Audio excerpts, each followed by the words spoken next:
TV 이상현 목사입니다. 오늘 주제는 우리 속사람을 강하게 하라는 주제입니다. 속사람은 우리가 물과 성령으로 거듭나야 생길 수 있습니다. 요한복음 3장 2절에 보면 니고데모가 사람의 눈을 피해 밤에 예수님을 찾아와서 예수님께서 행하시는 기적을 보고 하나님께서 오신 분이라고 말을 하고 있습니다. 그리고 2절에 보면 그가 밤에 예수께서 와서 이르되 나피어 우리가 당신을 하나님께로부터 오신 선생인 줄 아나이다. 하나님이 함께 하시지 아니하시면 당신이 행하시는 이 표적을 아무도 할 수 없음이다. 그리고 예수님은 그렇게 본질적인 얘기를 3절에서 말하십니다. 뭐라냐면 예수님께서 대답하여 이르시되 진실로 진실로 내게 이르노니 사람이 거듭나지 않으면 하나님의 나라를 볼 수 없느니라고 하셨습니다. 거듭난다는 것은 위로부터 태어난다는 뜻입니다. 거기에 대해서 대답이 있어요. 니고데모는 예수께서 거듭나야 하나님의 나라를 볼 수 있다고 하실 때 늙은 사람이 거듭나기 이에 어머니 뱃속에 다시 들어갔다 나와야 하느냐고 그렇게 말하죠. 그러니까 니고데모가 이르되 사람이 늙으면 어떻게 날 수 있사옵나이까? 두 번째 모태에 들어갔다가 날 수 있사옵나이까? 이렇게 물어보게 되는 것이죠. 그러니까 니고데모는 완전하게 이해를 못했습니다.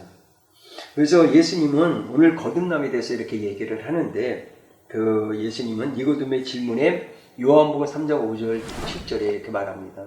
예수께서 대답하시되 진실로 진실로 내게 이르노니 사람이 물과 성령으로 나지 않으면 하나님의 나라에 들어갈 수 없느니라. 육으로 난 것은 육이요 영으로 난 것은 영이니 내가 내게 거듭나야 하겠다는 말을 놀랍게 여기지 말라고 하셨습니다.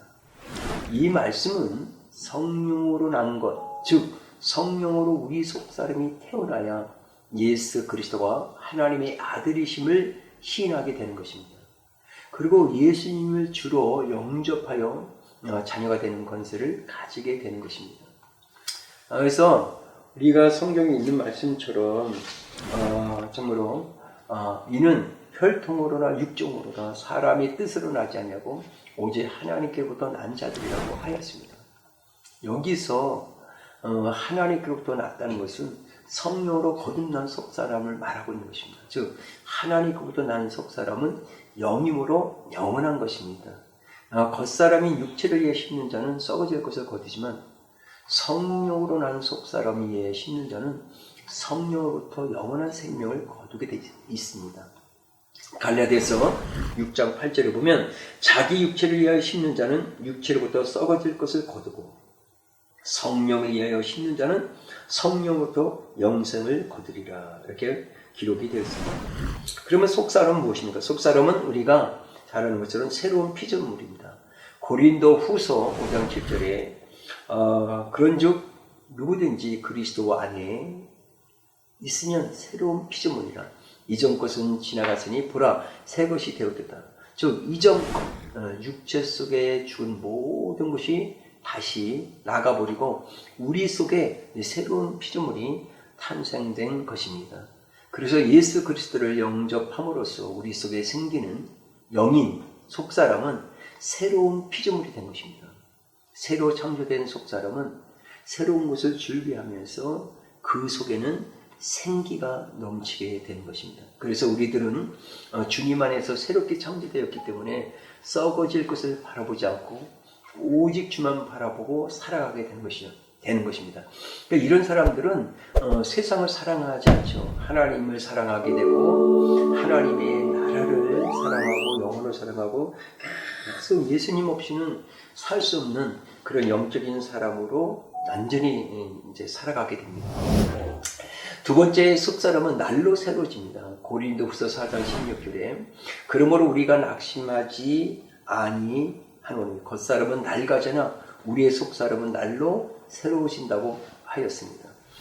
여러분들 보세요. 참 이 말씀은 겉사람은 보이는 것은 잠깐 있다 사라지는 것이지만 속사람은 보이지 않는 영원한 것이므로 날로 새로워진다 그랬습니다.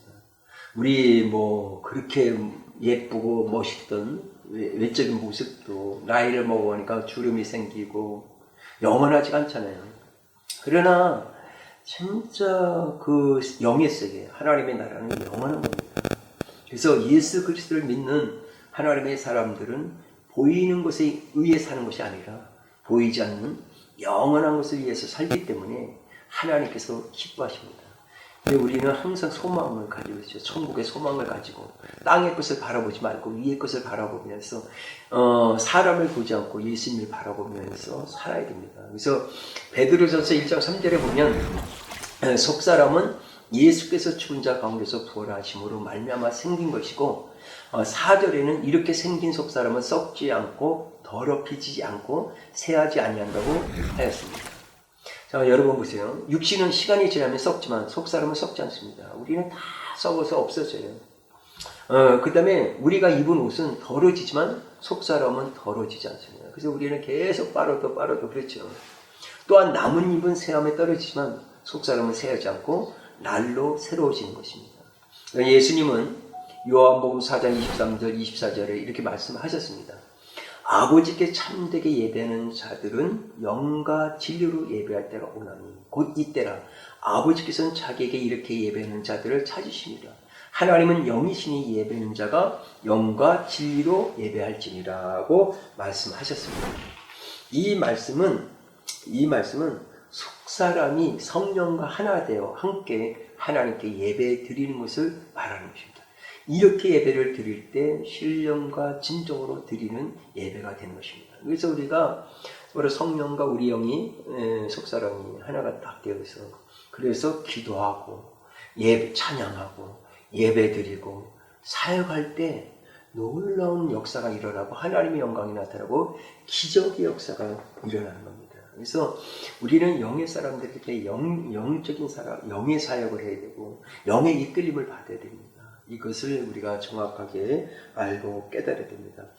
세 번째, 육신적인 겉사람은 제종이지만 속사람, 우리 영은 하나님을 섬기는 하나님의 속사람이 겉사람을 이길 수 있는 유일한 길은 하나님의 영이 도움이 있어야 됩니다.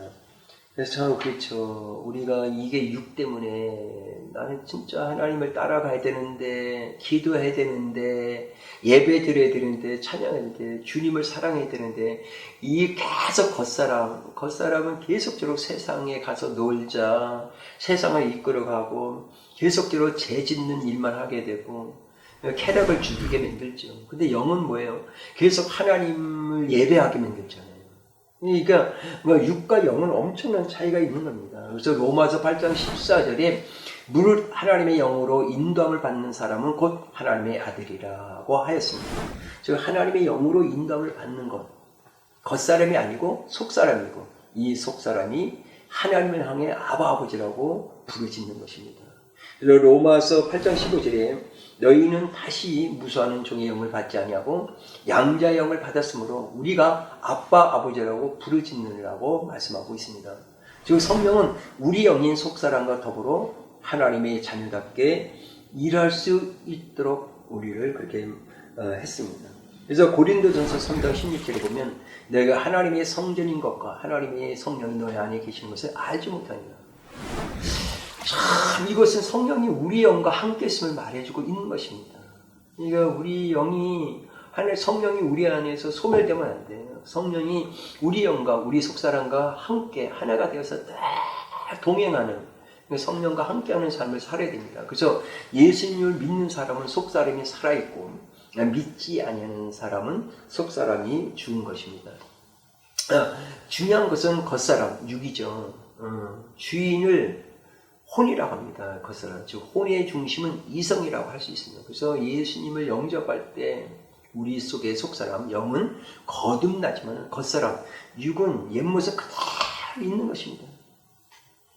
그래서 우리가 느끼고 의식하고 생각한 모든 것이 바로 혼의 작용입니다. 참 힘들어요. 그래서 혼적인 것들이 깨어질 때 고통이 따르고 힘이 따르게 됩니다. 하지만 혼적인 것이 깨어져야만 하나님의 나라가 나타나고 진짜 영의 사람으로 쓰임 받을 수 있어요.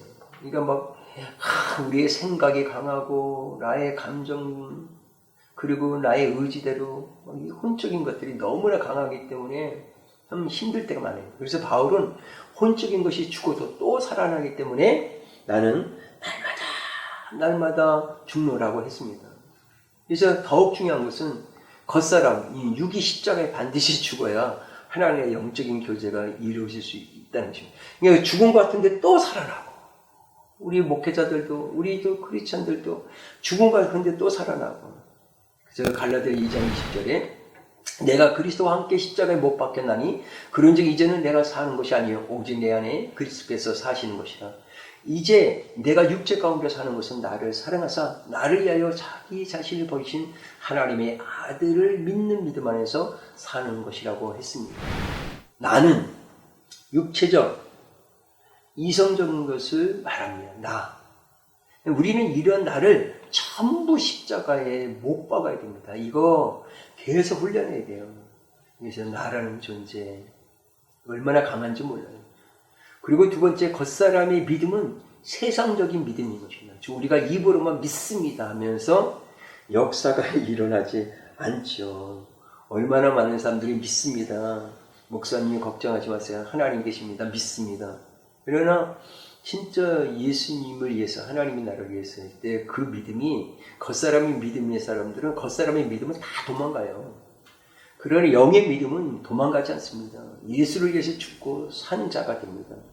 즉 하나님께서 속사람인 영에게 그러니까 우리 영에게 그 믿음을 주셨기 때문에 이 영의 믿음이 겉사람을 깨고 나올 때 큰 믿음의 역사, 기적의 역사가 일어나는 것입니다. 그러니까 우리가 성령님의 도우심을 의지하고 진실된 마음으로 예수님의 십자가를 바라보면서 기도하면 우리의 겉사람을 십자가에 못 박을 수 있어요. 계속 성령님께서 성령의 도우심을 의지해서 계속 십자가를 바라보면서 하나님 진짜 내가 죽기를 원합니다. 나의 육적인 것, 나의 혼적인 것들 그렇다면 성령님이 우리를 도와주실 거예요. 어떻게 성령님이 우리를 도와주시겠습니까? 성령님은 우리의 속사람을 능력으로 강건케 해주시고 그러니까 우리의 속사람, 우리 영을 겉사람을 결박해 주십니다.